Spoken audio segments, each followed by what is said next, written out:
Dan jamur ini bisa berubah menjadi kronis dan residif. Kronis itu adalah penyakit yang lama tidak sembuh-sembuh. Residif itu adalah berulang-ulang.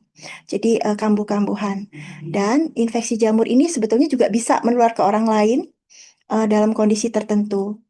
Nah, jadi ini tanda bahayanya, red flag-nya adalah kalau muncul bercak yang dia terus melebar dan lebih dari 2 minggu itu sebaiknya diperiksakan. Next. Yang berikutnya adalah bisul. Nah, kalau bisul ini kita semua mungkin sudah pernah sudah pernah bahkan sudah pernah mengalami atau pernah melihat. Itu sebetulnya memang sepertinya hanya sederhana sekali. Cuman kalau bisul ini terjadi oleh bakteri yang agak ganas atau bakteri atau daya tahan tubuh kita lebih rendah lagi, ini bisa infeksi bakterinya itu bisa masuk ke bawah kulit dan menyebabkan selulitis. Jadi selulitis itu adalah infeksi kulit yang menyebar ke jaringan yang lebih dalam. Dan lebih dalam lagi, apabila tidak selulitis, maka dia akan menyebar melalui aliran darah dan itu bisa mengancam jiwa. Itu yang dinamakan sepsis. Atau ada lagi bisul yang apabila terjadi di segitiga area wajah, itu bisa menjalar ke pembuluh darah otak dan menyebabkan pembekuan yang bisa berbahaya. Jadi pesannya adalah hindari memencet bisul. Mungkin pertolongan pertama kita bisa berikan kompres hangat, tapi sebetulnya pengobatan yang paling tepat adalah pemberian antibiotik. Yang ini harus sesuai indikasi. Next.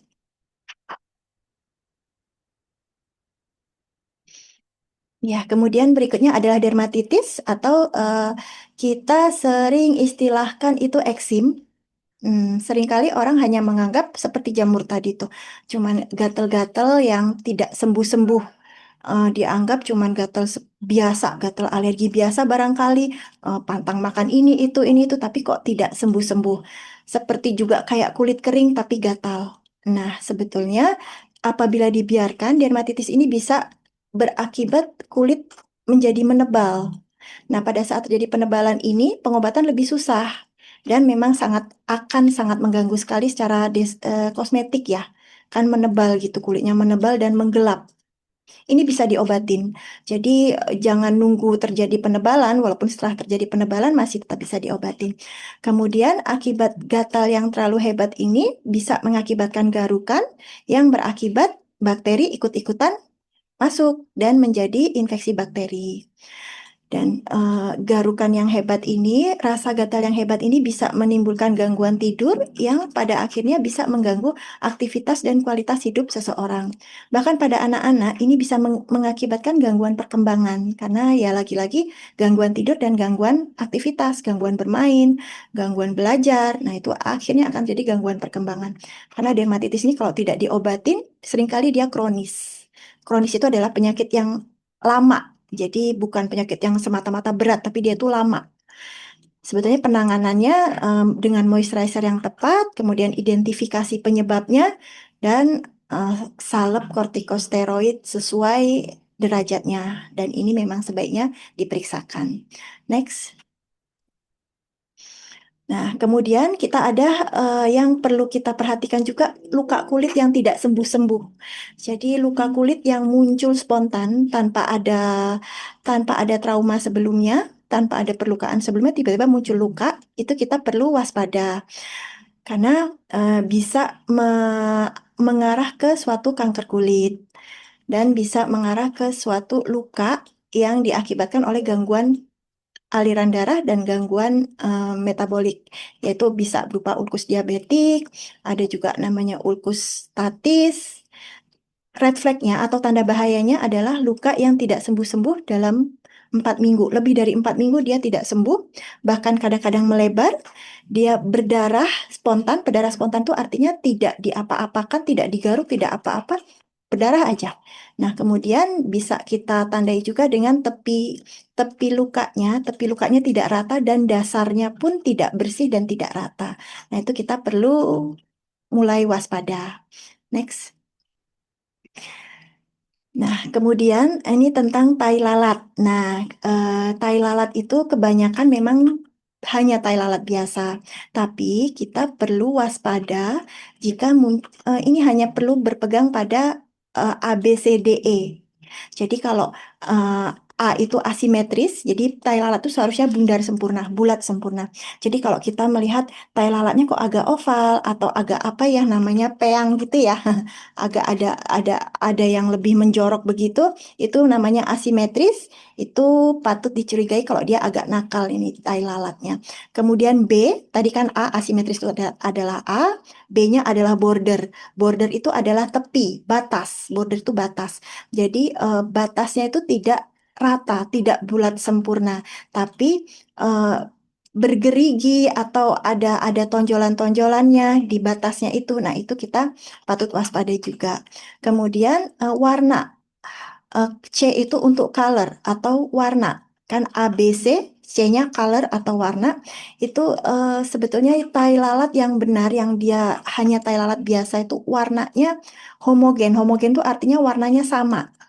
Nah, kalau kita sudah melihat ada perubahan warna, ada gradasinya, ada yang lebih gelap, tapi di sekitarnya lebih terang, atau warnanya tidak sama, tidak homogen, itu kita patut waspada. Kemudian diameter. Kalau diameternya melebihi 6 mm, dia besar, nah itu kita juga harus waspada. Kemudian yang E adalah evolving. Jadi dia itu berubah bentuk, bisa bertambah tinggi, bisa melebar. Itu kita juga patut waspada. Tapi eh, juga tidak perlu terlalu paranoid ya. Jadi ini kalau A, B, C, D, E ini aja yang muncul, baru kita waspada. Nah, kalau muncul ini tanda-tanda A, B, C, D, E ini, itu arahnya kemungkinan besar ke melanoma dan itu bisa dipastikan oleh tenaga medis yang qualified. Next. Yang berikutnya, nah ini adalah masalah kelamin yang seringkali diremehkan. Next. Keputihan. Nah, keputihan ini kan seringkali dianggap normal ya. Dan memang keputihan itu seringkali memang normal apabila tidak ada perubahan warna, tidak ada perubahan aroma. Kemudian dia ada di siklus-siklus menjelang haid atau setelah haid atau sekitar 2 minggu sebelum haid. Itu keputihan yang tidak tidak ada masalah. Itu biasanya menandakan kalau kita sedang dalam masa subur. Itu bisa agak sedikit maaf ya becek begitu. Tapi kalau keputihannya itu sudah berubah warna, ada aromanya, ada keluhan gatal, nah itu kita perlu waspada. Karena bisa saja itu jadi petunjuk kalau ada infeksi klamidia atau gonorea. Yang ini nantinya kalau dibiarkan bisa memicu radang panggul. Dan radang panggul ini, infeksi ini apabila dibiarkan terus, maka dia akan berakibat tersumbatnya saluran telur untuk proses kehamilan. Jadi bisa berakibat infertilitas. Infertilitas itu adalah, maaf ya, mandul. Jadi sulit hamil. Nah, apabila tidak infertil pun, sumbatan itu malah bisa mengakibatkan resiko kehamilan ektopik. Jadi karena ada sumbatan parsial, sumbatan setengah di area saluran saluran telur itu nanti bisa terjadi kehamilan, tapi kehamilannya di luar rahim dan itu kan cukup cukup membahayakan. Next.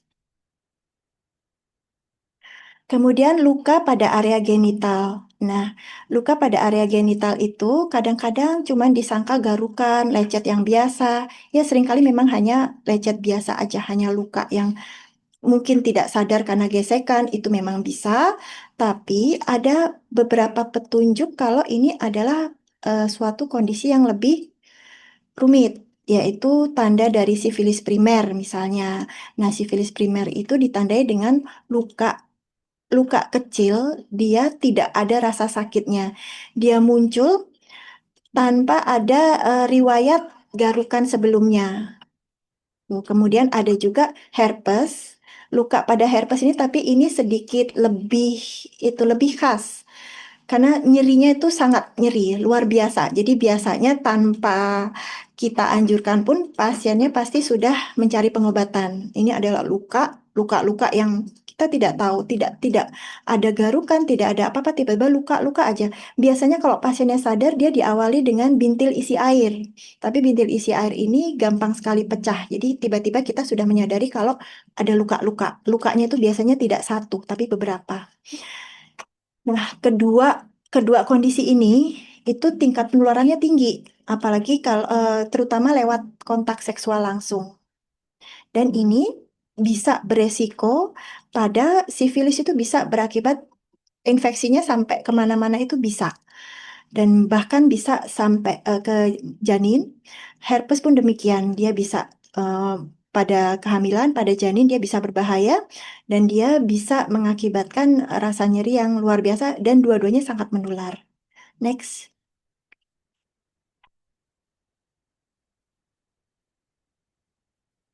Kemudian ada benjolan pada kelamin. Nah, itu kadang-kadang benjolan yang kita pikir seperti jerawat atau seperti bisul kecil, tapi bisa jadi itu adalah suatu kondiloma acuminata. Kondiloma acuminata itu jengger ayam. Nah, itu eh, nama awamnya itu jengger ayam, itu disebabkan oleh virus HPV. Dan kemudian ada namanya molluscum contagiosum. Itu sama, dia benjolan kecil-kecil di area genital. Bisa dimanapun juga, tapi seringkali di area genital. Pada orang dewasa biasanya di area genital. Nah, bahayanya pada HPV itu kalau orang yang pernah terinfeksi kondiloma acuminata, dia kemungkinan memiliki kerentanan terhadap HPV. Jadi kalau kita bisa bisa mengidentifikasi ini suatu kondiloma acuminata, kita bisa menghindari resiko kanker serviks. Ya, tapi kalau HPV itu dibiarkan, satu, dia bisa bertambah banyak, jadi kondiloma acuminata itu bisa bertambah banyak, bisa banyak sekali. Dan itu akan sangat repot kalau terlambat menanganinya, itu akan merepotkan sekali. Pasiennya maksud saya, itu akan sangat mengganggu. Dan itu tadi kita jadi tidak menyadari resiko kanker serviksnya. Dan ini bisa menular antar pasangan. Jadi bisa menular pada saat kontak seksual. Itu tindakan yang bisa dilakukan itu kalau disalep-salep tidak bisa. Itu jadi yang dilakukan tuh biasanya ablasi. Ablasi itu yaitu menghancurkan jaringannya. Bisa pakai bedah laser, bedah bedah scalpel juga bisa. Bedah scalpel tuh pakai, maaf, diiris seperti itu. Kemudian krioterapi itu dibekukan sampai akhirnya jaringannya mati sendiri, itu bisa. Tapi yang penting memang diobati dini. Next. Nah, gatal pada area genital, gatal pada area kemaluan itu kadang-kadang cuma dianggap alergi atau kurang bersih. Padahal ada beberapa hal yang bisa menyebabkan gatal di area genital, seperti misalnya skabies yang di area genital itu bisa. Pediculosis pubis itu adalah kutu. Kutu itu tidak hanya tumbuh, tidak hanya tinggal di kulit kepala. Jadi dia tuh bisa loh ada di rambut kemaluan, itu bisa banget. Nah, bahayanya itu karena investasi kutu dan skabies ini, gatelnya itu luar biasa, jadi garukan itu tidak bisa dihindari, itu bisa berakibat infeksi sekunder.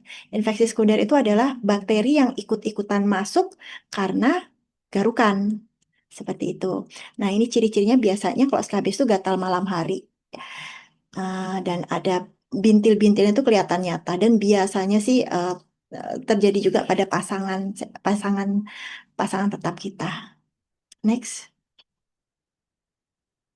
Hmm, Nyeri saat buang air kecil itu bisa macam-macam. Kita kadang-kadang menganggapnya hanya kalau bahasa awamnya anyang-anyangan. Nah, itu sebetulnya adalah tanda terjadinya suatu infeksi di saluran kencing. Nama medisnya itu uretritis. Uretritis ini kalau tidak ditangani dengan benar, dia bisa mengakibatkan epididymitis. Itu pada laki-laki, itu peradangan di sekitar testis yang menimbulkan nyeri dan bengkak. Nah, ini kalau berlanjut, itu bisa mengakibatkan infertilitas. Infertilitas itu tadi adalah mandul itiyah, merusak saluran reproduksi. Jadi menurunkan kesuburan. Nah, Dan ini juga kalau infeksinya diakibatkan yang spesifik, uretritis spesifik yaitu chlamydia dan gonore, itu bisa menular ke pasangan.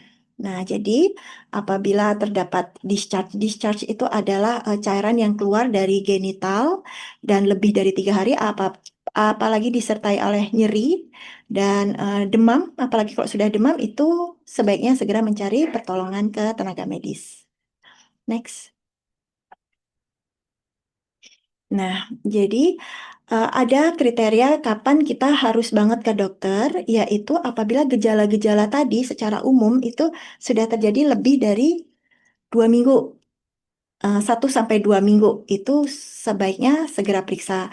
Tapi tidak perlu menunggu apabila ada luka mendadak di genital, kemudian lesi atau kelainan yang cepat sekali menyebar, kemudian ada cairan yang keluar dari genital, dan ada tai lalat berubah, itu memang sebaiknya langsung ke dokter spesialis kulit dan kelamin. Next. Pencegahannya, ya secara umum pencegahannya adalah menjaga kebersihan kulit dan kelamin, kemudian hindari memencet lesi atau gangguannya itu memencet atau memanipulasi atau menggaruk memang sebaiknya dihindari.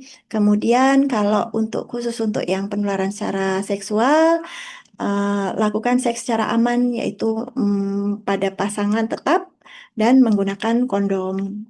Kemudian screening IMS rutin. IMS itu infeksi menular seksual rutin. Jadi screening infeksi menular seksual rutin. Kemudian edukasi terhadap pasangan. Kemudian disarankan juga untuk vaksinasi HPV. Next. Ya, jadi kesimpulannya banyak masalah kulit dan kelamin yang sepertinya sepele tapi bisa berbahaya. Deteksi dini itu bertujuan untuk mencegah komplikasi.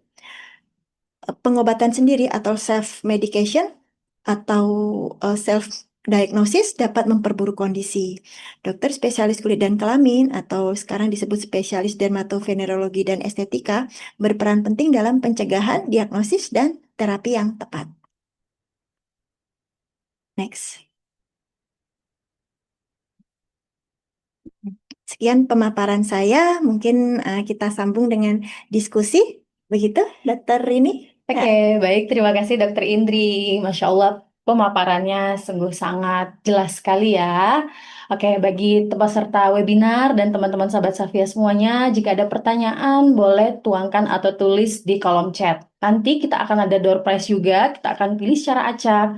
Jika teman-teman ada pertanyaan yang lebih menarik, nanti kita akan kasih door prize, nanti dihubungin panitia. Seru ya dok ya? Ya. Oke dok, Iya. ini sangat seru sekali dan sangat lengkap sekali dok untuk penjelasannya. Tadi saya juga sempat mendengarkan dan terima kasih dok. Ini wah gitu ya. Jadi penyakit penyakit kulit kelamin itu sangat banyak dan luas sekali ya dok ya. Dari tadi yang saya dengar infeksi jamur, dari dermatitis, terus kemudian ada melanoma ya dok ya, atau tai lalat yang kadang kita ngerasa ini ganas apa gimana gitu ya dok ya, dan Iya. kita juga harus lihat dulu sebelum kita lakukan kauter ya dok. Nah Iya, biasa juga betul. teman-teman juga langsung pengen cabut aja tuh dok tai lalat gitu, mungkin bisa kita lihat dulu sebelumnya ya dok ya, Sebaiknya konsultasi dilihat dulu. itu gimana dok. Kita ntar dulu ya teman-teman ya, tanya dulu sebentar. Iya. Gimana tuh dok kalau misalnya ada beberapa kita sudah edukasi tapi dia bilang tapi misalnya "Ya udah nggak apa-apa dok di kauter aja gitu." Oh, Oh, iya. padahal melanoma itu nggak bisa ya dok ya, atau gimana dok? Iya, melanoma itu kita melakukan tindakannya bukan di counter, jadi kita Hmm, memang lakukan hmm, diangkat hmm, semuanya. hmm. Kalau kita punya kecurigaan itu ganas. Tapi seringkali tai lalat itu memang indikasi harus diangkat itu bukan semata-mata kriteria ABCDE itu, Dok. Oke. Jadi sebetulnya kalau ABCDE kita kita curiga betul ini ganas, ya itu emang disarankan diambil. Tapi ada beberapa indikasi lain, misalnya tai lalat yang mengganggu Hmm, penampilan, itu boleh banget. Tapi itu iya, indikasi pasien namanya ya. iya. Dia pengen dihilangin itu boleh banget. Apalagi kalau misalnya emang ada sedikit ciri ini agak nakal gitu. Hmm, Kemudian tai lalatnya itu. Kemudian ada indikasi kalau dia berada di lokasi hmm, yang banyak gesekan, itu seringkali tai lalat malah menyebabkan gatal. Itu yang kemudian disalahartikan sebagai ini ganas kali ya, padahal Hmm. enggak. Kalau tai lalat kita misalnya Hmm. kita pakai hijab, dia ada di area ini, maka sering tergesek kain, dia akan gatal. Hmm. Di area kacamata, itu memang kalau misalnya sering gatal, itu sebaiknya diangkat saja. Itu karena dia sudah mengganggu fungsi ya namanya. Itu silakan walaupun tidak ada kecenderungan ke arah melanoma. Hmm. Sedangkan melanoma sendiri memang terbanyak memang berada di area yang terpapar matahari. Oh ya, saya ada yang lupa mungkin saya sampaikan Nah, tadi ya. apa dok? Jadi Silakan. sebetulnya termasuk penggunaan sunscreen secara rutin itu tujuannya untuk mengurangi banyak sekali ya resiko terjadinya perkembangan melanoma. Jadi kan melanoma itu pertumbuhannya dibantu oleh matahari. Tuh, Jadi jadi memang penggunaan ya, sunscreen itu wajib ya dok ya. iya, tidak hanya untuk kosmetik, biar nggak keriput gitu, Mm-mm, enggak itu benar. aja sih. Jadi untuk Heeh. keganasan atau Iya, cancer pun mm-mm. memang sudah terbukti ilmiah ya dok Iya, ya untuk mm-mm. penggunaan sunscreen Iya, itu. betul. Oke, baik dokter. Sepertinya juga para peserta sudah banyak nih dok. Iya, iya. Untuk pertanyaannya kita lihat dulu ya dok ya. Sebentar saya bacain. Oke. Oke, pertanyaan yang pertama dokter. Selamat siang dok. Dok, saya mau bertanya, apakah penyakit kulit psoriasis itu bisa sembuh? Dan apakah psoriasis itu termasuk penyakit autoimun? Autoimun kulit ini dari Ibu Yono. Oke, baik dokter, Oh, silakan gitu. dijawab ya. Baik, baik akan saya jawab.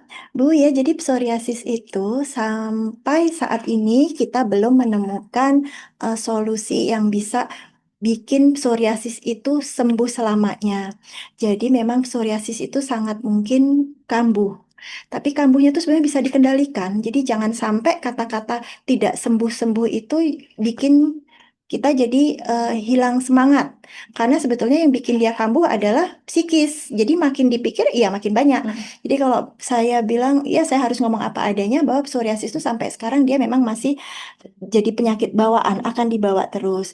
Tapi saya menemukan banyak sekali pasien yang psoriasisnya hanya sedikit, yang kambuhnya juga belum tentu beberapa tahun sekali. Mungkin itu pada orang-orang yang bisa ini ya, bisa menganggap ah penyakit biasa, nggak usah terlalu dipikir, begitu mungkin juga bisa. Jadi sampai saat ini psoriasis memang memang masih masih menjadi penyakit yang kambuhan. Jadi, tapi bisa kok, kita bisa hidup bebas, hidup memiliki psoriasis, tapi bebas lesi itu bisa sekali. Bisa sekali Iya, dok. bisa Dan sekali. melakukan afirmasi positif ya dok Iya, ya ke betul, pikiran kita. betul Betul dong. dok. Jadi, ini bukan Iya, apa-apa.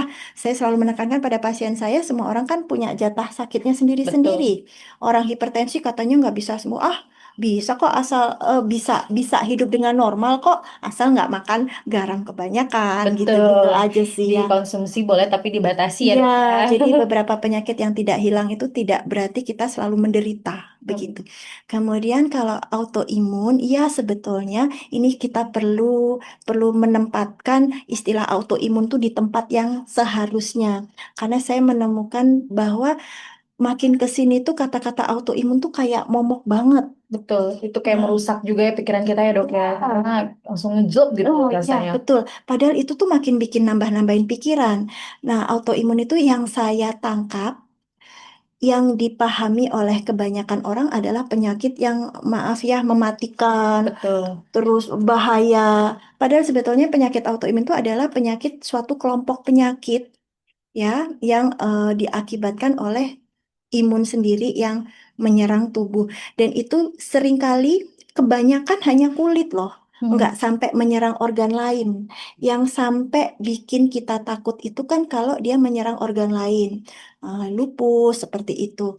Dan itu jumlahnya hanya sedikit sekali dibanding semua penyakit golongan autoimun. Termasuk psoriasis ini, walaupun saya bilang ya dia masuknya autoimun sih. Cuman dia hanya menyerang ke kulit. Jadi sebenarnya tidak perlu khawatir, nanti nanti jadi sakit ini, jadi sakit itu. Enggak. Dia hanya kulit, kuku, dan sendi. Hmm. Ya saya bilang hanya ini bukan menyepelekan, tetap cari pengobatan, tapi maksudnya tidak perlu takut. Karena rasa takut itu afirmasi negatif ya dok. Betul. Apa itu namanya? Keep- Jadi vibe negatif itu Iya. loh yang justru malah bikin psoriasisnya terus-terusan gitu. Jadi ya, eh, psoriasis memang termasuk autoimun. Oke, gitu. baik. Udah jelas ya Bu Yono ya untuk pertanyaan tentang psoriasis itu apakah autoimun atau tidak. Intinya sih kita harus memberikan afirmasi positif kepada diri kita ya dok ya. Sembuh, sembuh, sembuh, Mm-mm, sembuh gitu mm-mm. ya. Insya Allah nanti Allah bantu juga. Oke, baik. Untuk pertanyaan selanjutnya, selamat siang dok. Izin bertanya untuk keratosis floris, apakah berhubungan dengan eksim atau dermatitis? Terima kasih dokter. Pertanyaan dari Mbak Khairunisa. Oke, Mbak Hairunisa, ya, keratosis pilaris itu berhubungan dengan eksim dan dermatitis. Iya. Ya, jadi dermatitis itu kan sebetulnya suatu kelompok besar. Keratosis pilaris sendiri itu berhubungannya terutama dengan dermatitis atopik atau dermatitis yang bawaan. Jadi dermatitis itu kan ada karena bawaan. Orang bilang asma kulit, jadi emang kecenderungannya dia kulitnya dermatitis. Atau ada dermatitis yang karena faktor lingkungan, karena iritasi. Nah, kalau cuman iritasi itu cuman tidak menetap ya, itu biasanya diobatin sekali ya sembuh, kecuali kemudian ketemu lagi sama bahan pencetusnya. Nah, keratosis pilaris sendiri itu hanya berhubungannya dengan yang dermatitis atopik. Jadi kalau kita punya dermatitis atopik, eksim atopik, itu ya memang ada kecenderungan muncul lesi-lesi keratosis pilaris. Seperti itu. Oke, baik. Jadi termasuk ya dok ya, Ya sebenarnya termasuk ke termasuk dermatitis atopik ya dok, atopik. atau kita bilangnya eksim ya. Iya. Oke, baik. Dengan Mbak Karenisa semoga jelas ya untuk jawabannya. Oke, next kita jawab lagi ke atas, maaf admin. Terakhir Mbak Karenisa tadi ya. Oke, yang di atasnya saya baca tadi maaf kelewat ya. Izin bertanya dengan Pak Adi ya. Izin bertanya dok, saya menderita herpes berulang. Bagaimana caranya supaya tidak sering kambuh dan cara pengobatannya yang terbaik? Oke, baik kita jawab langsung ya dok ya. Oh iya, Bapak Pak Adi. Pak Adi Iya. ya, ya Pak Adi. Ya, jadi herpes kita perlu pisahkan. Herpes itu ada herpes simplex, yaitu herpes kelamin, atau herpes zoster, atau herpes kulit. Menurut saya mungkin maksudnya herpes kulit ya. Kalau dua-duanya aja kita bahas ya. Jadi kalau herpes simplex atau herpes yang di genital itu tuh dia memang sifatnya berulang. Tapi itu berulangnya tiap kali daya tahan tubuh kita turun. Jadi jatuh dalam kondisi yang benar-benar imunnya itu buruk. Jadi cara untuk mencegahnya ya imunitas kita harus selalu baik. Nah, imunitas itu kita dapatkan dari tidur yang cukup sama makanan protein tinggi. Jadi kalau misalnya ini bisa terjaga protein tinggi, jadi jangan gara-gara punya sakit. Katanya kan kalau ada luka, kata orang Iya dok. yang banyak di masyarakat, kalau ada luka jangan makan amis-amis begitu Betul, ya. dan jangan makan telur ya dok ya. Iya, padahal sebetulnya telur atau yang katanya amis-amis itu Mhm. ikan. Kalau kita tidak alergi sama bahan itu justru protein tinggi, harus Mhm. dikonsumsi biar daya tahan tubuh bagus. Nah, apapun yang kita makan itu akan gagal diolah kalau istirahatnya kurang. Istirahat yang dimaksud adalah tidur. Jadi tidur yang cukup. Jadi bukan tidur-tiduran. Jadi kalau kita mau daya tahan tubuh kita selalu bagus, ini berlaku umum ya, tidak hanya untuk infeksi herpes, itu harus tidur yang cukup dan makanan dengan protein tinggi. Vitamin, sayur, serat itu ya dibutuhkan untuk mengolah juga, tapi terutama adalah proteinnya. Jadi jangan sampai salah kaprah, nggak boleh makan yang amis-amis gitu ya. Iya. Itu herpes kelamin.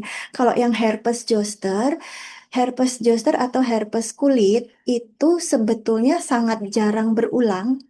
Walaupun bisa tapi sangat jarang. Cuman yang sering kali saya dapatkan kadang-kadang ada sedikit salah kaprah. Jadi Hmm, ada lesi kulit terus dibilang ini herpes gitu. Jadi kayaknya herpesnya kambuh terus. Mungkin bukan loh sebetulnya. Jadi itu harus dipastikan ya kalau herpes yang kulit yang sebetulnya herpes kulit itu tidak berulang seharusnya jarang sekali yang dia berulang. Tapi lagi-lagi namanya herpes itu akan selalu muncul kalau daya tahan tubuh lagi turun. Nah, jadi secara garis besar ya itu ya Pak ya perbaiki daya tahan tubuh. Kalau Anda emang suka begadang ya jangan begadang. Gitu ya.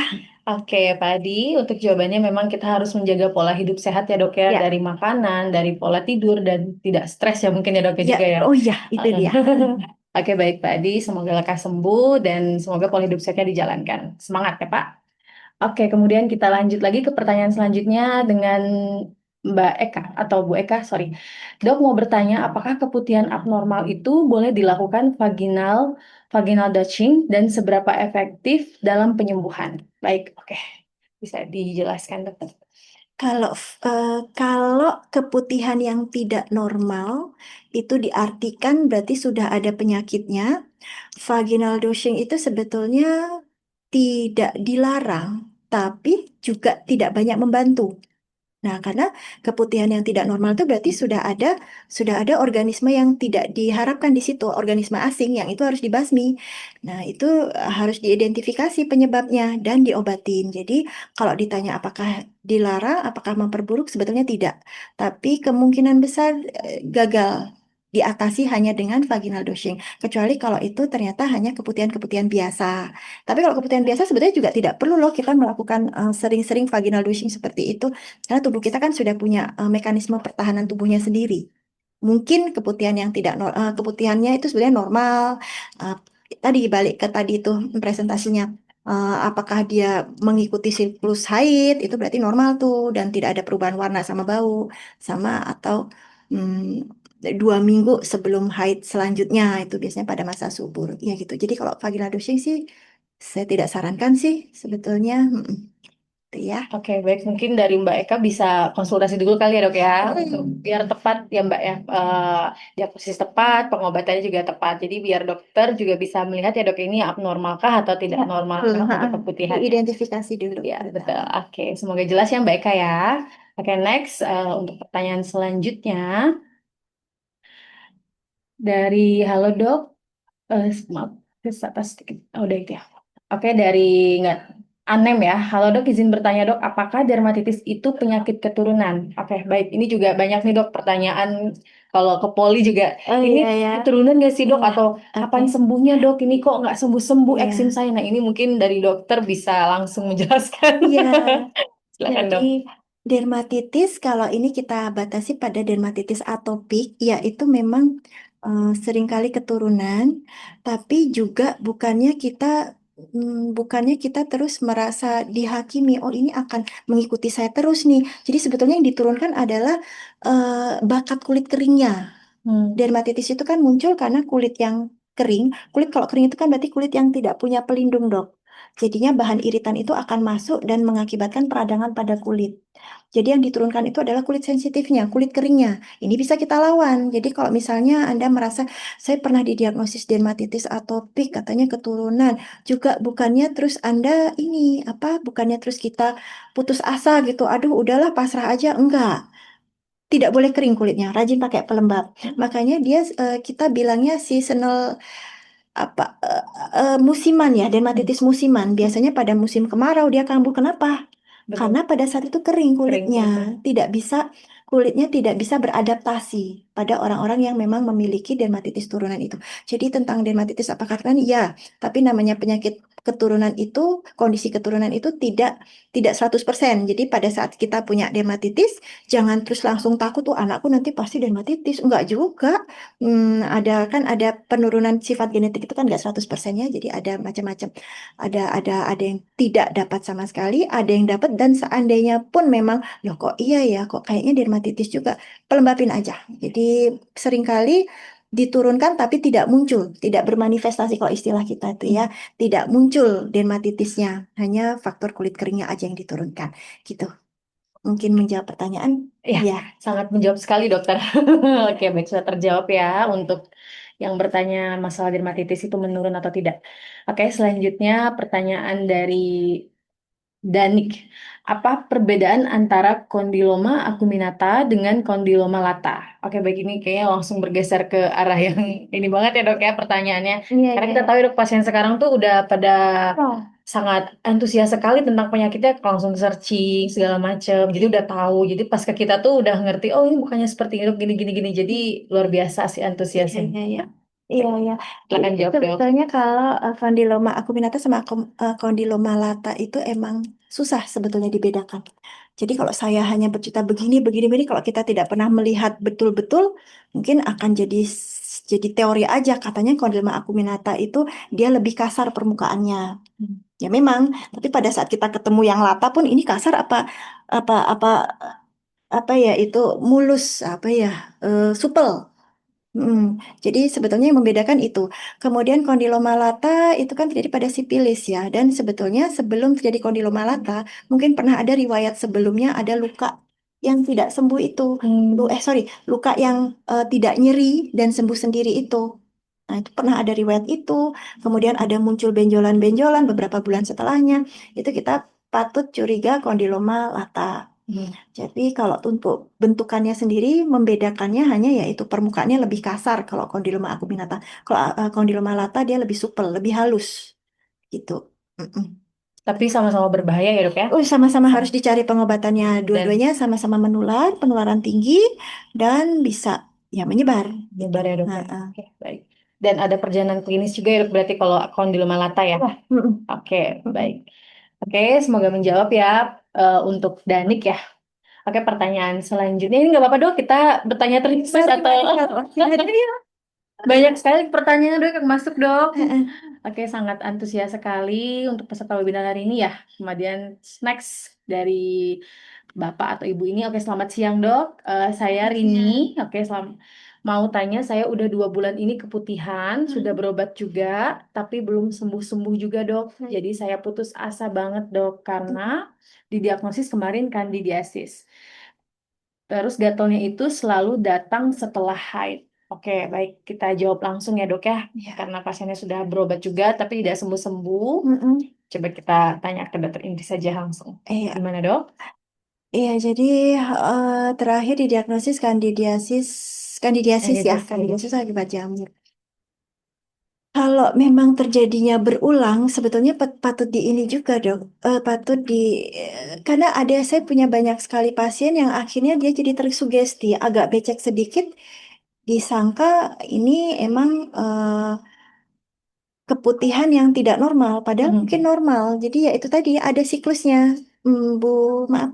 Ha, Bu, ya ya, tadi jadi belum ada siklusnya. Jadi kalau misalnya, Ibu jadi Rini. kayaknya keputihan terus, padahal begitu Anda tandain di kalender. Jadi saya seringkali meminta pasien untuk menandai di kalender.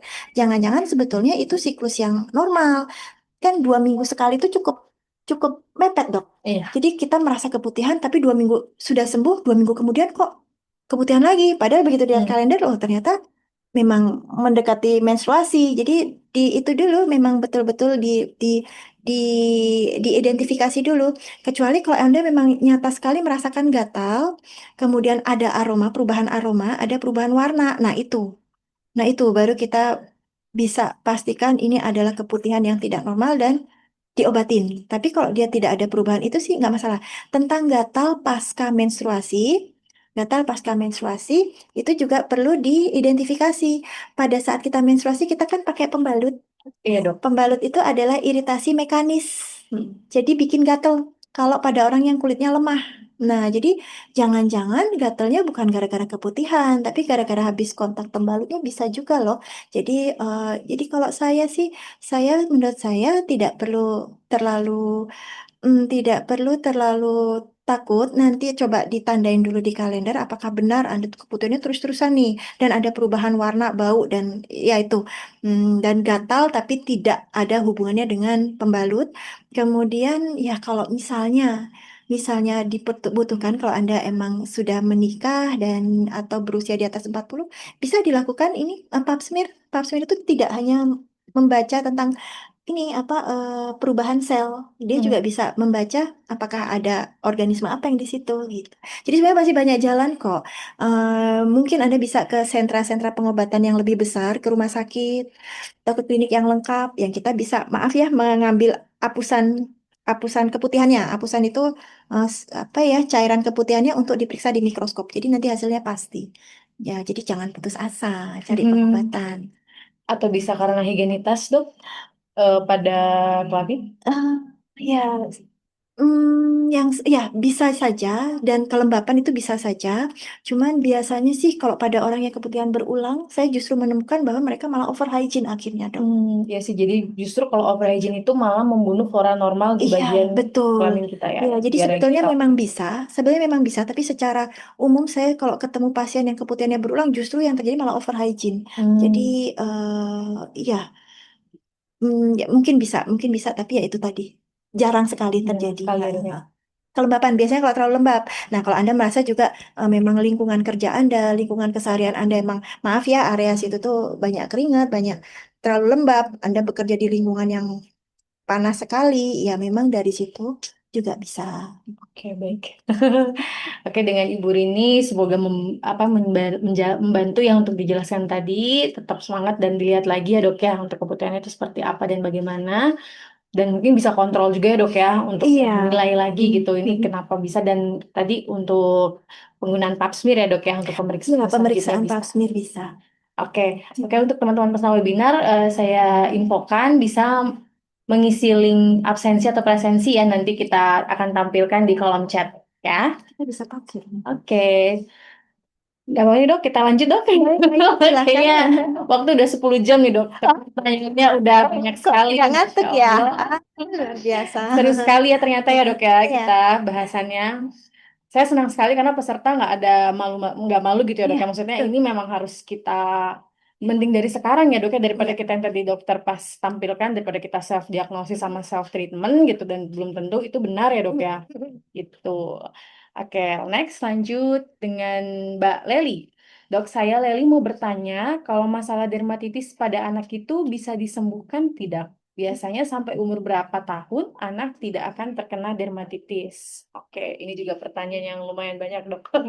Dermatitis pada anak. Silakan, dokter. Iya, pertanyaannya ini saya paling suka mengedukasi tentang dermatitis, terutama pada anak ya, karena itu orang tuanya biasanya memang ya itu banget, ya sedih ya melihat anak susah tidur, susah belajar, terus kulitnya jadi nggak mulus gitu. Ya jadi sebetulnya kita kita tahu dulu dermatitis itu asalnya dari mana. Jadi dermatitis itu adalah radang kulit, itu kan terjadinya dok. Jadi kulit itu kan sebetulnya dilindungi lapisan pelindung lipid itu adalah kelembapan alami yang tujuannya melindungi dari bahan iritan. Bahan iritan itu bisa sekedar debu, tungau, deterjen yang tertinggal di pakaian, kemudian pewangi pakaian, kemudian ini apa iritasi mekanis. Kalau bayi-bayi dicium ayahnya itu suka pipinya gampang merah, perutnya gampang merah karena ayahnya kumisan. Nah, itu bisa tuh. Karena apa? Karena lapisan pelindungnya tidak ada. Lapisan pelindungnya itu adalah pelembab alami, kelembapan alami. Jadi bisa disimpulkan dermatitis itu terjadi tiap kali kulitnya kering. Nah, pada beberapa anak memang dilahirkan dengan kelembapan alami yang tidak baik. Itu yang tadi kita sebut pertama itu dermatitis atopik gitu. Jadi sebetulnya bisa dilawan dengan cara jangan sampai kering kulitnya. Rajin pakaiin pelembab. Nah, jadi pelembab pelembab itu sehari pakai berapa kali ya tergantung kualitas. Ada harga ada kualitas, tapi kualitas bisa kalah sama kuantitas. Jadi juga jangan terus putus asa berarti harus beli yang mahal-mahal. Oh enggak, yang biasa tapi reapply, reapply, reapply gitu. Jadi jangan bosan-bosan untuk reapply ya Iya, dok ya. jadi jangan sampai kering kulitnya karena lapisan pelindung kulit itu adalah si pelembab. Itu sebabnya dia seringkali terjadi pada musim kemarau. Dan perlu diperhatikan juga semua yang bikin kulit kering itu memang harus dihindari. Misalnya mandi air hangat tidak cocok buat anak dengan dermatitis, dengan orang dengan riwayat dermatitis berulang. Kemudian sabun antiseptik tidak cocok. Jadi harus benar-benar dipahami bahwa dermatitis itu tidak ada hubungannya, dermatitis kering terutama ya, tidak ada hubungannya dengan itu apa kuman kurang bersih gitu. Enggak, itu karena justru terlalu banyak pakai bahan pembersih itu malah memicu kekeringan kulit yang bisa bikin dermatitisnya kambuh. Jadi malah sabun antiseptik tidak disarankan untuk orang dengan dermatitis berulang. Berenang, nah berenang kan anak-anak senang sekali tuh. Perhatikan bahwa berenang itu kolam renang kaporitnya tinggi. Jadi kalau anak kita mau berenang dan harus boleh, jadi jangan gara-gara ada dermatitis terus nggak boleh berenang, kasihan. Silakan berenang tapi sebelum dan sesudah berenang tuh pelembabin yang banyak. Sebelum, sesudah, terus kalau perlu pulang nanti dipakein lagi, nanti dikit-dikit dipakein lagi begitu. Jadi jangan sampai kulitnya jatuh ke dalam kondisi kering. Dan apakah dia akan hilang kondisi itu ya? Jadi ada kriteria waktu di sini. Kalau anaknya di bawah usia 3 tahun, biasanya kulit keringnya itu mungkin karena kelenjar pelembab alaminya belum sempurna. Jadi di atas 3 tahun tiba-tiba jarang muncul dermatitisnya bisa banget. Tapi kita nggak perlu nunggu sampai umur 3 tahun ya. Pokoknya rajin aja pakai pelembab. Atau seringkali saya temukan eh, dia dermatitis sih. TK, SD dermatitis. Tapi begitu udah jadi anak gadis nih, nggak muncul dermatitisnya. Itu karena faktor teknis. Karena anak perempuan rajin pakai pelembab Nah, itu aja sebetulnya. Jadi Mungkin juga karena fungsinya sistem daya tahan tubuh mungkin ya, ya dok ya itu juga sudah bisa, sedikit sudah terbentuk. sempurna gitu. Ya, jadi sebetulnya intinya itu jangan sampai kering kulitnya, gitu ya. Oke, berarti kita harus wajib memberikan pelembab, Hmm. reapply, reapply, reapply untuk sebagai pencegahan ya dok ya, biar kulitnya tidak kering. Karena kalau kulit kering itu justru akan memicu dermatitisnya lebih parah lagi, Ya, gitu ya dok ya. Oke, baik, semoga menjawab. Ke pertanyaan selanjutnya kita bahas tentang Mbak Arianti. Oke, dok kutil sama atau tidak dengan skin tag? Lalu apakah itu menular atau berbahaya? Baik. ya. Jadi kutil itu bahasa awam. Kalau saya sih mendefinisikan kutil itu sebagai pertumbuhan kulit.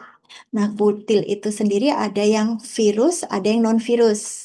Kalau skin tag itu bukan virus, itu memang bakat kulitnya sendiri, biasanya genetik, orang tua kita mungkin ada juga yang punya skin tag, biasanya di leher, di lipatan, itu tidak bahaya, eh, bisa dihilangkan, tapi sebenarnya tidak berbahaya. Dan apakah dia menyebar? Ya itu sudah dikode dari sononya. Mungkin dia akan tumbuh, mungkin enggak. Jadi bukan gara-gara dibiarkan terus menyebar. Kalau skin tag itu bukan gara-gara dibiarkan terus menyebar, tidak. Tapi memang sudah ada bakatnya kalau suatu ketika itu kan berhubungan dengan penuaan kulit juga. Jadi makin usia skin tagnya makin bertambah, itu bisa. Jadi kalau skin tag, kita menghilangkan skin tag itu bukan demi mencegah penyebaran, tapi biar hilang aja gitu. Tapi kalau kutil yang karena virus, HPV, itu kondiloma, itu ya harus dihilangkan. Itu memang bahaya. Itu bisa menyebar. Itu. Itu jadi kalau skin tag itu bukan bukan virus, tidak bahaya, bisa menyebar, tapi bukan karena dibiarkan. Gitu. Keratosis mungkin ya dok ya? Keratosis sama Iya, seperti sama ya. keratosis. Ya, keratosis seboroik ya. Oke, baik. Semoga menjawab Mbak Arianti untuk penjelasan skin tag-nya ya dengan kondisi kulit lainnya. Oke, ini link presensinya sudah kita tampilkan ya, para peserta bisa langsung untuk mengisinya. Oke, pertanyaan selanjutnya kita bahas lumayan nih dok. Iya, Banyak. iya, iya.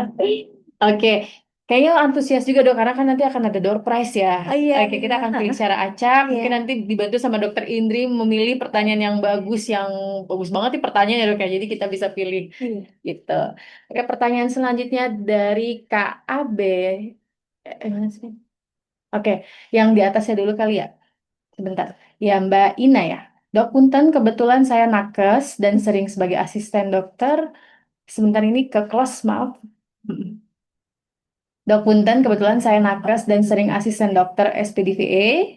Saya ingin tanya bagaimana pendekatan pada pasien dengan kutil berulang, dok. Oke, ini pendekatan maksudnya mungkin penyampaiannya bagaimana, dok, ya mungkin bertanya Oh gitu pasiennya ya.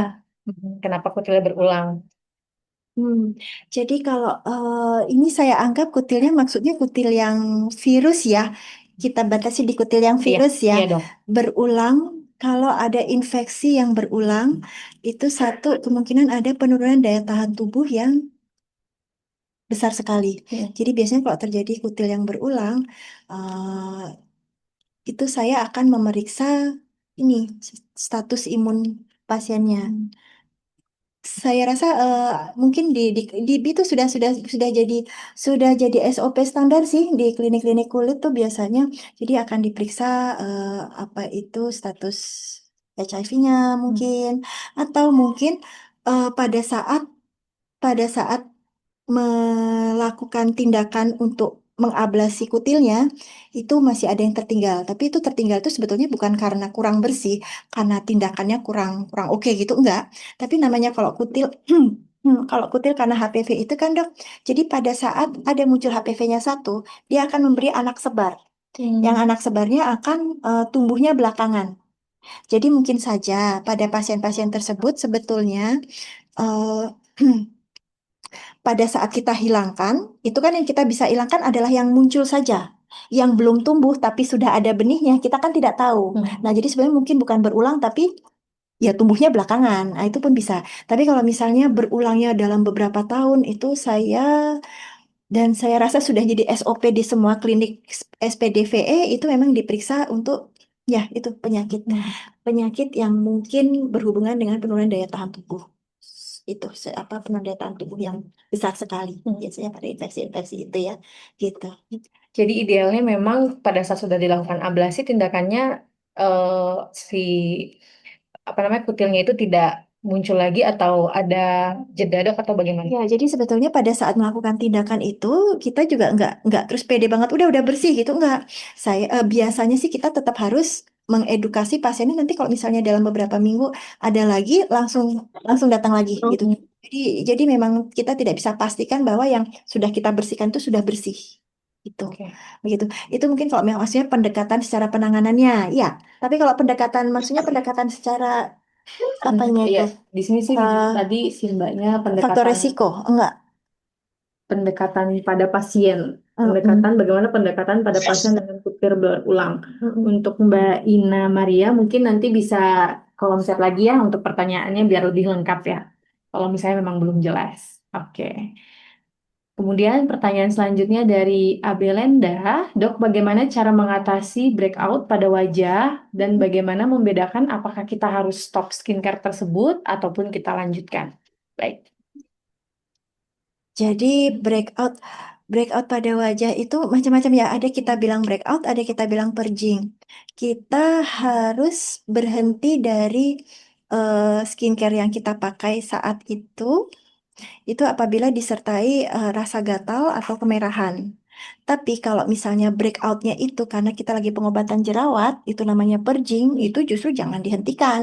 Karena kita lagi fase mengeluarkan semua jerawatnya. Tapi kalau itu adalah breakout yang dari skincare bagus, skincare berbepom yang tidak dari dokter kulit yang qualified, itu sebetulnya berarti tidak cocok, emang ganti.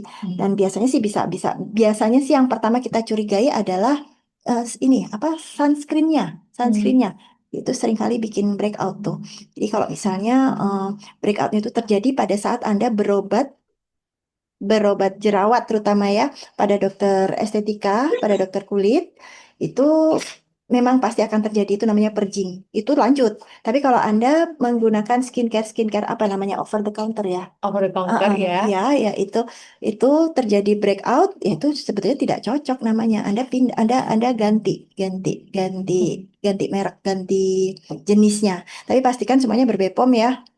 Breakout itu dan breakout pada penggunaan skincare tertentu itu asal dia berbepom itu bukan karena skincare-nya jelek loh, itu ya karena nggak cocok aja. Oke, Gitu. karena setiap kulit mempunyai adaptasi kulit yang berbeda juga Iya, ya dok ya. iya. Belum tentu misalnya kulit A itu cocok sama penggunaan ingredients A, yang satunya cocok dengan penggunaan ingredients yang B gitu ya dok ya. Mm-mm, mm-mm, mm-mm. Oke, jadi kalau untuk yang purging sama breakout itu juga ada masing-masing beda ya dok ya untuk tanda-tandanya. Hmm. Mungkin bisa sedikit dijelaskan dok biar. Iya, kalau breakout, Mhm. kalau purging itu memang yang muncul adalah komedo kecil-kecil, jerawat kecil-kecil itu adalah purging dan itu biasanya menyertai pengobatan jerawat yang dengan resep loh. Apa ya? Blue label apa Label biru ya dok. iya, etiket biru, sorry. Etiket biru ya. Nah, itu purging. Tapi kalau misalnya kita menggunakan skincare yang beredar di pasaran yang aman. eh, dan kalau bentuknya ya, maksudnya kalau bentuknya, Bentuknya dok. bentuknya kalau misalnya yang purging itu biasanya jerawat, jerawat kecil-kecil atau Seperti komedo, komedo ya dok ya. seperti komedo. Kalau breakout itu ya seperti iritasi sih, gatel, tidak ada jerawatnya, Terus panas kemudian kali ya yang dok ya. panas, Kalau panas mukanya perih, panas. gatal, nah itu breakout sih, dan itu ya berarti tidak cocok. Oke, baik. Berarti Mbak juga harus membedakan ya breakfast itu kayak gimana dan purging itu seperti apa juga tampilannya dan bisa dilihat lagi ya dok ya untuk skincare-nya itu Iya, sudah berbepom kah atau belum gitu. Dan jangan coba-coba untuk mencoba kosmetik atau skincare yang apa label keras yang ya dok non ya. Bepom, iya. Apalagi sekarang tuh lagi seneng banget tuh label keras beli di apotek seperti ya Thread atau segala macam. Oh iya, Itu sering dok. oh iya, Iya. iya, iya, iya. Jadi harap dikonsultasikan dulu kepada dokter kulit ya dok ya untuk Iya. menggunakannya. Karena siapa tahu udah pakai misalnya penggunaan yang label keras itu, tapi besoknya dia mungkin pakainya ingredients yang ada eksfoliasinya. Berarti nanti takutnya Oh, malah jadi iya, over iya, gitu. iya, over eksfoliasi dia. Oke, semoga membantu. Ini kita pilih satu lagi aja dok ya Baik. untuk pertanyaan karena juga waktunya semakin sempit. Hmm. Oke, kita pilih. Mungkin dokter mau pilih mau yang mana? Coba sebentar ya. Mm-mm. Di sini ke bawah lagi. Oke, stop. Mau Oh, yang mana, Dok?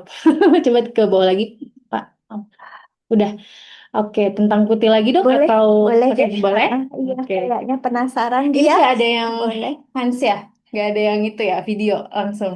Kalau Ya misalnya udah, nggak saya apa-apa. berkenan Ah, jawab, kalau misalnya kita ada sambungan, kita jawab. hmm, Tidak bisa ya, kita nggak iya, bisa menghubungkan. Oke. iya, nggak Itu apa-apa. tadi yang ini ya, Yang tadi tadi coba kita virus mata bacakan ya, ikan Dok ya. itu ya. Ah, sebentar, kita tampilin lagi pertanyaannya. Oke. Dok, punten nyambung tentang kulit, kutil, sorry, nyambung tentang kutil, ada yang virus dan non virus. Oke, Mhm. tadi tadi dokter jelasin ya. Untuk kutil mata ikan, Mhm. apakah menular dan karena virus HPV juga, Dok? Ya, Seperti itu pertanyaannya. ya. Silakan dijawab, dokter. Jadi kalau itu memang sudah dipastikan itu mata ikan yang virus, yang diakibatkan oleh virus, Hmm. itu memang menular, bisa menular dari orang ke orang juga. Jadi kalau misalnya ada kita berjabat tangan, ya bisa pindah virusnya. Apakah tumbuh ataupun tidak, itu tergantung daya tahan tubuh sama tergantung kerentanan yang ditularkan. Ya, jadi dia bisa menular dan penyebabnya virusnya HPV benar. Tapi ya terutama tuh harus dipastikan dulu ya itu mata ikan yang virus atau yang bukan. Karena kadang-kadang suka disalah di ini apa salah kaprahkan dengan Hmm. kapalan. Kapalan Oh, tuh juga kapalan ya, Dok. kadang-kadang tetap ada matanya. Hmm. Ya, kita bisa bedakannya dari lokasi sih. Kalau itu di lokasi gesekan, hampir besar kemungkinan dia sebenarnya kapalan sih. Tapi kalau memang di area yang random aja, ya itu kutil. Kutil, sorry, kutil virus. Dan virusnya virus HPV. Bisa menyebar, bisa menyebar. Bisa menular, bisa menular. Dan bisa berulang lagi juga, ya, Dok ya? Bisa berulang Yang lagi. tadi Ya. ya. Oke, jelas ya kayak untuk pertanyaan kutil dan HPV tadi. Sepertinya waktu juga ya, Dok ya, untuk kita menyelesaikan ini. Oke, mungkin ada sedikit pertanyaan, Dok ya. Kalau misalnya tadi kan ada tentang penyakit kelamin ya, Dok ya. Misalnya nih, ini kan agak sedikit tabu tapi nggak apa-apa ya, Dok. Kita sharing aja. Jika misalnya ada pasangan yang terdiagnosis, Dok, untuk Mm-mm. penyakit infeksi menular seksual itu kan memang wajib untuk diperiksa ya, Dok ya. Untuk salah satunya itu bagaimana, Dok? Takutnya nanti yang suaminya doang yang kita obatin, tapi malah istrinya yang nggak diobatin. Apakah itu nanti kalau kita kenal kan ada pingpong ya, Dok ya, infection pingpong itu, izin, Dok, untuk mengedukasi kita juga biar bisa pasangan suami istri itu masuk sekalian untuk Mm-mm. dilakukan pemeriksaan, dan bahayanya seperti apa, Dok, kalau cuma salah satu saja yang diperiksa. Iya, jadi sebetulnya kadang-kadang eh, karena takut, misalnya ada salah satu terdiagnosis Betul, Dok. gangguan apa, sorry, penyakit menular seksual ya, mungkin takut, mungkin terus takut ketahuan atau tidak ingin dihakimi pasangannya, terus memilih untuk tidak mengobati pasangannya atau tidak bercerita. Itu nanti akibatnya bukan terhadap pasangannya saja, tapi terhadap dianya sendiri juga. Kan itu kan bisa pingpong seperti dokter bilang. Jadi percuma kita sudah mengobati yang ini, tapi jika pasangan tetapnya tidak diobatin, ya nanti bentar lagi juga ketularan lagi. Jadi tidak bisa tidak, kalau pasangan terdiagnosis sebagai infeksi menular seksual, memang sebaiknya pasangan tetapnya memang harus harus diidentifikasi juga ada sudah tertular atau belum. Dan yang lebih fatal lagi, banyak penyakit, hampir mayoritas kali ya, penyakit menular seksual itu bisa mengganggu kehamilan dan janin loh. Jadi memang sangat sangat urgent sekali kalau pasangan pasangan pasangan tetap itu diobati dua-duanya begitu. Oke, jadi memang harus dua-duanya, Dok ya, Iya. jangan Mm-mm. ajak satu pasangan saja ya, Dok ya, Mm-mm. agar kita Mm-mm. tuntaskan semuanya. Mm-mm. Oke, baik, terima kasih dokter atas edukasinya, Mm-mm. sangat bermanfaat sekali ya untuk kita semua. Dan kita juga ada layanan telemedicine ya, Dok ya, jadi Oh misalnya kalau iya. para peserta atau para calon pasien, ya semoga sehat sih, Dok, sebenarnya ya. Amin. Kalau misalnya memang tidak sempat ke klinik Sabta Mitra atau ke Savia, itu Mm-mm. bisa langsung kontak ke untuk melakukan telemedicine ya, Dok ya, untuk berkonsultasi langsung via handphone, juga kita bisa untuk video gitu ya, Dok ya. Iya. Oke, baik dokter, sudah waktunya udah selesai. Ini udah selesai ya? Mm. Udah. Oke, semoga webinar ini membuat kita lebih berani ya dok ya, lebih berani untuk Iya, konsultasi, memeriksakan diri kita agar tidak terjadi hal-hal yang tidak diinginkan. Karena tadi sudah kita lihat ya untuk komplikasi itu sangat menyebar, bisa bisa menyebabkan penyakit kronis dan lain-lainnya. Bahkan ada yang bisa ke otot, ke otak, jantung dan lain-lain ya dok ya. iya. Jadi tetap dengan kesimpulan jangan mendiagnosa diri sendiri ya dok ya, dan jangan mengobati diri sendiri. Teman-teman harus tetap ke dokter untuk segera lakukan konsultasi agar tidak menyebar karena hal yang kecil pun bisa berdampak besar bila kita abaikan seperti itu ya dok ya.